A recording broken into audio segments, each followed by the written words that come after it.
Good afternoon, my beloved. I am so glad that you're here with me today. Welcome to Readings with Regina.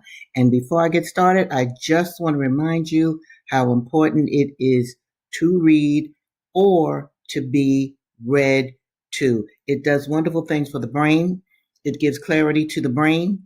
And if you don't understand any of the words that I speak, look them up, rewind the video, play it again until you understand everything that I am saying. That is the way that you build intelligence, build intellectualism. And you know that I want you to share my videos with your children and grandchildren. Okay, here we go. I got to get right into it because I got a lot to share with you today. And we're going to start, of course, with The Slave Ship, Human History by Marcus Rediker. Okay.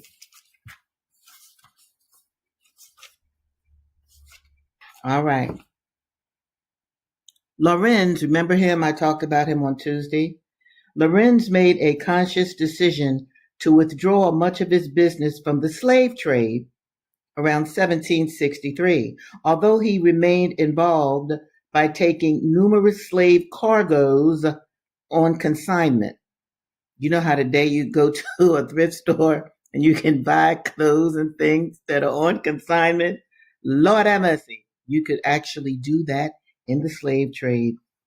As suggested by his letter to Captain Todd, he had lost both a partner and a wealthy backer, which may have limited his ability to hedge the risk. Or perhaps the wealthy merchant simply no longer wished to be an, quote, adventurer, end of quote.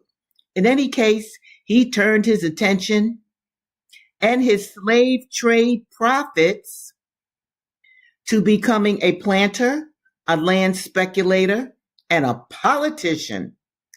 He accumulated vast tracts of land, and over time, he acquired 6 plantations.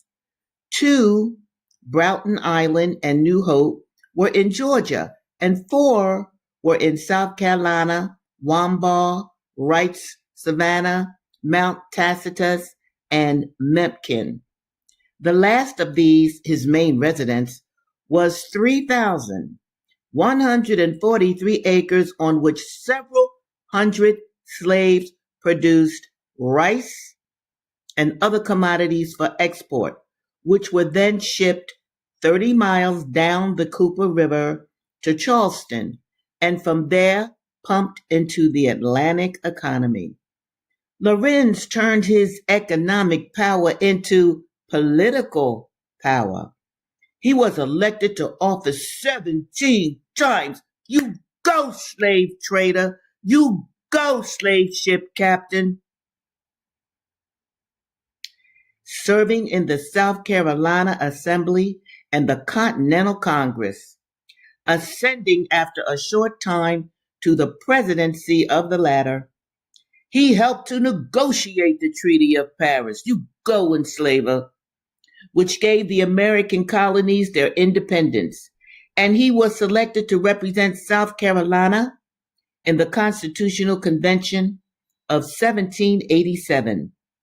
This man who had counseled Captain Todd never to put his life under the power of enslaved Africans owed his wealth, his standing, and genteel life to his own decision to keep hundreds, indeed thousands, of lives under his own power as a planner and a slave trade merchant. A slave trade merchant. Now, you know, when I was in college, I was an English major because I wanted to be a writer. And we had to read a lot of 19th century novels. And some of you today, you could look at movies that are about the 19th century, the lords, the duchess, the dukes.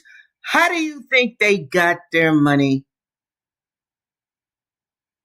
They never mention that. They'll just say, oh, this is Lord Trent, and he's a merchant for the whatever, whatever. Put it together, people. The wealth of this country and of England and of the European nations was built upon the brutality meted out to Black people. All right, here we go. Next book, Incidents in the Life of a Slave Girl. Y'all know I love this book because it's actually written by a slave girl. Okay, here we go. Linda Brent. And let me mention again for my new people, her owner was a stomped down pedophile pig. That's what he was. He just ruined this child's life. Here we go. Okay. I'm going to go back a few sentences so that you can follow me through a steady line of reasoning here. This is her owner. You are mine and you shall be mine for life. Do you hear this? He tells this young woman, you're mine and you're going to be mine for life. There lives no human being that can take you out of slavery because he owned her. I would have done it, but you rejected my kind offer. Well, let me tell you what his kind offer was. His kind offer was to build a house for her out in the woods so that he can go and rape her whenever he wanted to. Now, she rejected this, but he sees this as a kind offer. All right. I told him I did not wish to get up any intrigue, that I had never seen the man who offered to buy me. Do you tell me I lie? Exclaimed he, dragging me from my chair. Will you say again that you never saw the man? I answered, I do say so. He clenched my arm with a volley of oaths. He cussed her out. Ben began to scream, that's her baby. And I told him to go to his grandmother. Don't you stir a step, you little wretch, said he. That's Dr. Flint. The child drew nearer to me and put his arms round me as if he wanted to protect me. This was too much for my enraged master. He caught him up. Now, this is the baby. This is a baby boy. He caught him up and hurled him across the room. I thought he was dead and rushed towards him to take him up. Not yet, exclaimed the doctor. Let him lie there till he comes to. Let me go, I screamed, or I will raise the whole house. I struggled and got away, but he clenched me again. Somebody opened the door and he released me. I picked up my insensible child, and when I turned, my tormentor was gone. Anxiously, I bent over the little form, so pale and still. And when the brown eyes at last opened, I don't know whether I was very happy. All the doctor's former persecutions were renewed. He came morning, noon, and night. I mean, he's obsessed with this child. No jealous lover ever watched a rival more closely than he watched me. And the unknown slaveholder, with whom he accused me of wishing to get up an intrigue. When my grandmother was out of the way, he searched every room to find him. Wow. Let me read this part to you. My children grew finely. She has a little boy and a little girl. Flint would often say to me with an exulting smile, those brats will bring me a handsome sum of money one of these days. I thought to myself, God being my helper, they should never pass into his hands. It seemed to me I would rather see them killed than have them given up to his power. The money for the freedom of myself and my children could be obtained, but I derived no advantage from the circumstance. Dr. Flint loved money, but he loved power more. After much discussion, my friends resolved on making another trial. There was a slaveholder about to leave for Texas, and he was commissioned to buy me. See, the white guy that she got with to get away from Dr. Flint was trying to buy her. Dr. Flint refused to sell her, so he got with a slave owner or slave seller to purchase Linda for him. These are some of the complications. I'm going to stop right there. These are some of the complications of enslavement. Understand that, people. Understand that. Because that is your history. If you be Black, listening to me, that is your history. And let me just show you this woman before I go to the next book. This is Lydia Mariah Child. She is, this white woman, is the reason that we even have Linda Brent's work. Okay? That's very important because you see, Black people had no power when we were in bondage to white enslavers, just like Linda Brent. Okay, so very often, which kind of sort of is with us today, kind of often enslaved people needed a white sponsor. Okay. Next book, Ida B. Wells. Ida B. Wells. Ida B. Wells Barnett. Now, if you don't know Ida B. Wells, I want you to look her up. Okay, let me see now. Remove this. Okay, cool. Okay. Now, remember, this was a fight because a white grocery owner got jealous of three black men right after slavery. Got together, put together a business plan, and opened up a grocery store not far from the white person's grocery store. Well, the white grocery store owner got jealous and tried to run these men out of town. The white folks came with guns, but the black folks had guns too. So they shot them. White folks shot in, A. Black folks shot back out. So they arrested, this is the white folks, they arrested a whole bunch of black people. And that's where I'm going to pick up right here. The manhood which these Negroes represented went to the county jail and kept watch Sunday night.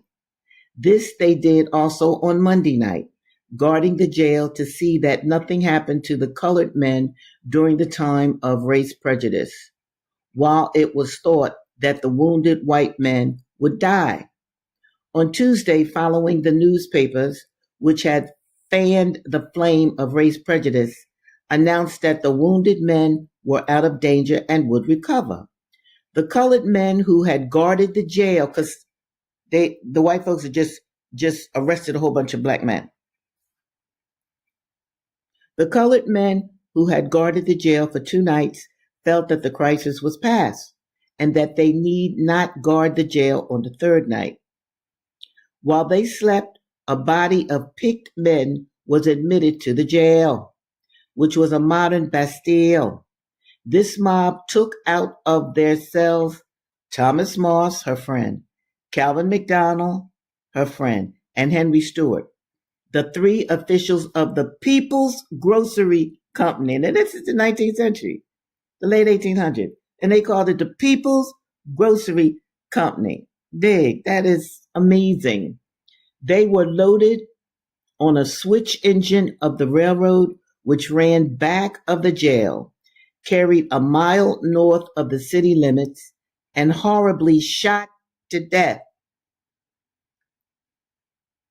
One of the morning papers held back its edition in order to supply its readers with the details of that lynching.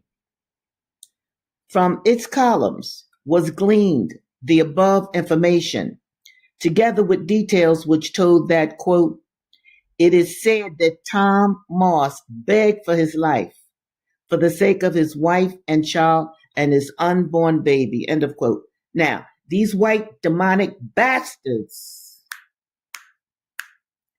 killed these brothers. And one of the brothers, Thomas Moss, had a pregnant wife. So then that means that pregnant wife, her unborn child, and the children that she already had, or the child that she already had, they're going to grow up without a father. Okay, I feel a speech coming on, and I got a lot to share with you, so let me get back to the book. That when asked if he had anything to say, told them to, quote, tell my people to go west. There's no justice for them here, end of quote. That Calvin McDowell got hold of one of the guns of the lynchers, and because they could not loosen his grip, a shot was fired into his closed fist. When the 3 bodies were found, the fingers of McDowell's right hand had been shot to pieces, and his eyes were gorged out. And you wonder why the Honorable Elijah Muhammad said the white man is the devil? His eyes were gorged out. This proved that the one who wrote that news report was either an eyewitness or got the facts from someone who was. All right. Okay. So if you're black, male, and female, sometimes I got pictures of black women being hung, but most of the hangings were of black men. These were industrious black men. These were black men that had the worst jobs out here, but they got together, or out there, I should say, and put their monies together and purchased a grocery store. And they were probably doing well. White man got jealous. You already know the rest. Now let's go to, once I can get there, it is Asada. Asada. And listen, people, let me just say this. You know, this administration, these people in the White House right now want to go after Cuba. Don't let them do that. Don't let them do that. Cuba has been a friend to black revolutionaries since Cuba was even put together, I should say, under Fidel Castro. Malcolm X walked with Fidel Castro. My Panther sister Rosemary Milley wrote a book about that. Go to my website, apanthersister.com, and check out Rosemary's book. Anyway, let me pick up with this baby girl, Asada. She has, she's still in elementary school, and she's telling us about her life in the late 50s and early 60s. Okay. She wants to be a Catholic because she saw her little friend becoming a Catholic. The catechism class was nothing like Sunday school. They never told good stories about Jesus, and we never sang, "Yes, Jesus loves me." In catechism class, we learned all about the saints. It seemed like they had 1,000,000 of them. And then there was the Virgin Mary. They made a big deal out of her. They even had us praying to her.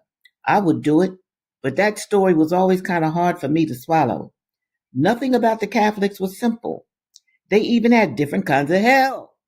They had a special one for babies, and then they had one in between, and then they had the show enough hell. They even had 2 kinds of sin. I can still hear that nun as if it were yesterday.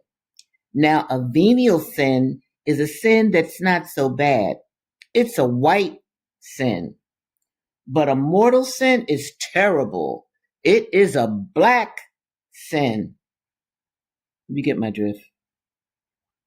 The night before I was to make my first communion, I had to run to the church with my baptismal certificate. They needed it to prove that I had been baptized. My mother had a heck of a time finding it. I was tickled to be going because they told me to bring it to the convent where the nuns lived. I had been dying to see what it looked like inside. It was just as cold and lifeless as the church. When I gave the nun my baptismal certificate, she looked at it and almost jumped out of her chair. Oh no, this won't do, she said. This is not a Catholic baptismal certificate. You weren't really baptized. What? I said I was too baptized. No, you weren't, she said. It's not a Catholic baptism, so it doesn't count. You'll have to be baptized tonight or you can't make your first communion tomorrow. I was not ready for that one. I caught an instant attitude. She was talking about my godparents like they were dirt under her feet. They called my mother and told her she had to come to the church. Then they got these total strangers from somewhere and told me they were supposed to be my godparents and they baptized me. I never saw those people again. And if you asked me their names, I couldn't tell you. I had had a godmother all my life. And here they were telling me she wasn't my godmother because she wasn't Catholic. They really made me mad that day, but I didn't say too much about it. I really wanted to make my first communion. I did, and later my confirmation, but I never looked at them the same. Okay, I'm going to stop there. Notice, I just want to point this out to you folks. The schisms between religions. Now, they all profess to believe in God. They all confess that Jesus is the Son of God, all of that. Understand, white folks went to wars because of religion. You dig, people? I just wanted to share that. Now, I want to get to, let me show you the thumbnail.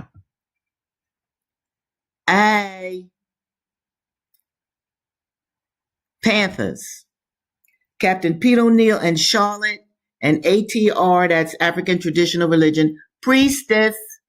Charlotte is a priestess, still together in Tanzania, where they created the United African Alliance Community Center. These brothers and sisters are in exile. Members of the Black Panther Party for Self-Defense went into exile because they loved you so much. They were going to not let these police arrest Captain Pete. Now, let me show you them back in the 70s when they made their great escape. Okay, hold on. I got a comment here. I want to bring that up. Let me show it. Is this my side? Yes. The most segregated hour, Sunday morning. How about that? And that's crazy. If all of us believe, then why does there have to be all of these differences? Why is that? Okay, here we go. But people, I want you to understand the sacrifice that members of the Black Panther Party for Self-Defense made for you. These people got out of Dodge. They are heroes. And what I love about this, what I absolutely love about this, Pete and Charlotte are still together. They've grown into eldership, from youth to eldership together. Oh, how I envy that. I love that. Okay, now Charlotte can come back and forth to America. Pete cannot. They will throw him in jail the way that they threw Mumia Abu Jamal in jail. Okay, or Jamil Alameen, H-Rap Brown in jail. People, we got to free our political prisoners, and I want that on your mind. Now, let me tell you about Charlotte. Charlotte is a poet.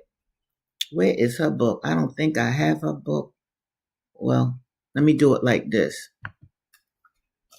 This is her book. Okay? Homage. All right? I'm going to read a poem. In fact, I'm going to go over the poem because I got pictures to show you that I talked about on Tuesday. Egungun. This is called the Egungun Tribe and Crew. Her father has just died. Egungun is an ancestral symbol. You see, Africans danced their religion. Yes, they did. And they would make symbols and icons and art that would represent those symbolic metaphysical energies.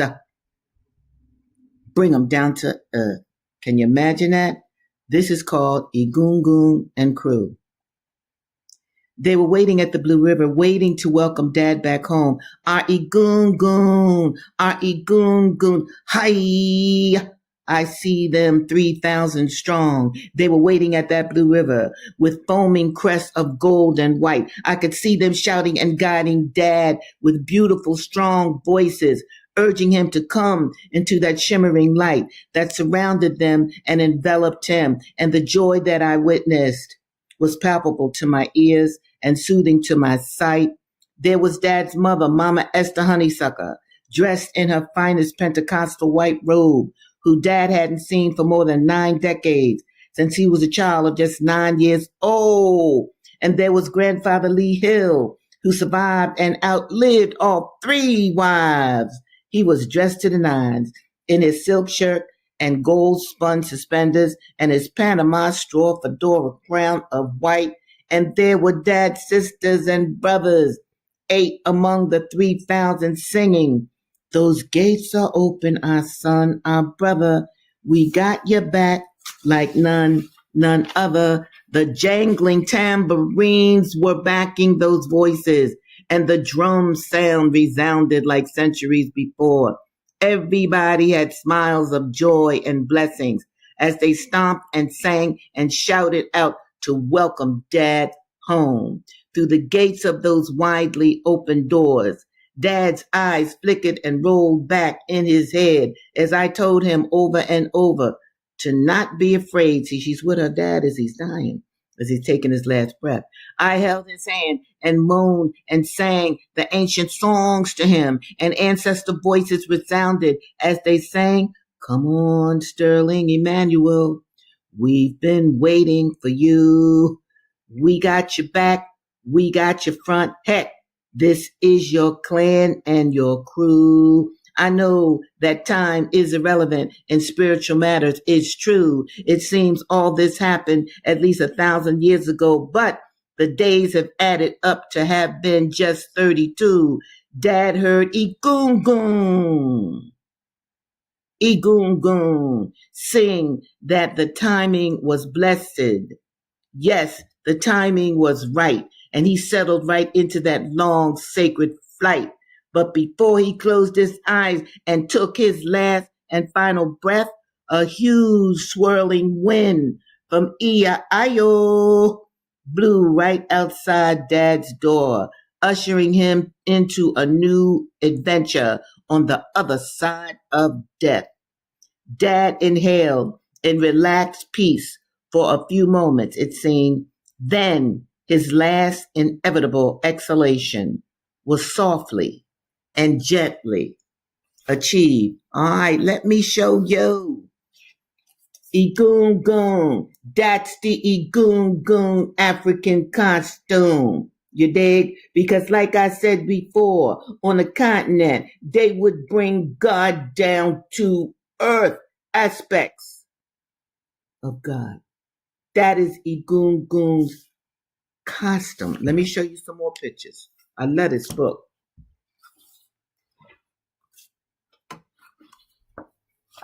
This is African art in motion. You see that? That's an Egungun costume. Okay? They're doing specific kinds of ceremonies. Certain holy people would wear this on the continent. Let me show you some more. Ah, yes. Love this one. It's the cover. That's the Egungun costume, where you swirl and swirl and swirl and swirl. I don't know if you can see the intricacies of it, but it's all kinds of symbols on that Egungun costume. Let me show you some more. Ah, yes. Now, these are in black and white, so just try to hang it in there and look at these carefully. Now, this is an elder bending down, being, I suppose, blessed by Egungun. Dig that. All right. And on the other page, let me see. I hope you can see. This is good because these are black and white photos. See the swish? See the motion? See that? Egungun, don't be still. God is not still. Life is not still. Life is forever moving. Okay? And this too, at the bottom, you see Egungun, Egungun. You never see Egungun's face. Just like on earth, you never see the face of God, but you see attributes of God in all things that God has created. And again, I just want to say, Africans dance their religion. Yes. And Egungun was always spinning and spinning and spinning like our earth be spinning and spinning and spinning. So I read from Charlotte's book, Homage, okay? And I just want to acknowledge she is my Panther sister. You dig that? And let me just do a shout out too to the Panther sister of mine, Ethel Paris, who went to Tanzania and actually met with Charlotte. I met with her a couple times here on this side of the earth, in America. But Ethel actually went to Tanzania. My Panther brother, Jijaga Pratt, he went to Tanzania when he was alive, and he helped them to build a water tower. My Panther brother Billy X been to Tanzania to see Captain Pete and Charlotte, and also to help them. So these are my Panther sisters, and this is Sister Julia Wright. She wrote this book about Gaza, Baby Ancestors. Can you believe that? Baby Egungun. Can you imagine that? She wrote this book. It's a book of poetry. And I wanted you to know this before I sign off for the day. Poetry was very popular in Africa. I got a book that I'll share with you from time to time called 3,000 Years of Poetry. We weren't playing. See? So that's why I really like to include poetry in readings with Regina. And I also want to urge you all, bring this back up again. Read, okay? Read books by people you respect, all right? Get Charlotte's book. Get Julia's book. And actually get my novel, my new novel, In Back of God's Eye, all right? So you know I'm dealing with metaphysical incidences in this fictional story. Well, brothers and sisters, it's been wonderful being with you. And I look forward to seeing you next Tuesday at 2:00, Readings with Regina. And always remember this, do something good for yourself, okay? And do something good for your people, all right? And go to the Jericho movement. Go to the Abolitionist Law Center and see what you could do to free Mumia Abu Jamal. To let elders die in jail is inhumane. But I have told you from my first book to my last, these white folks that captured us and enslaved us here are inhumane. Thank you. All right. I will see you next week. Bye now.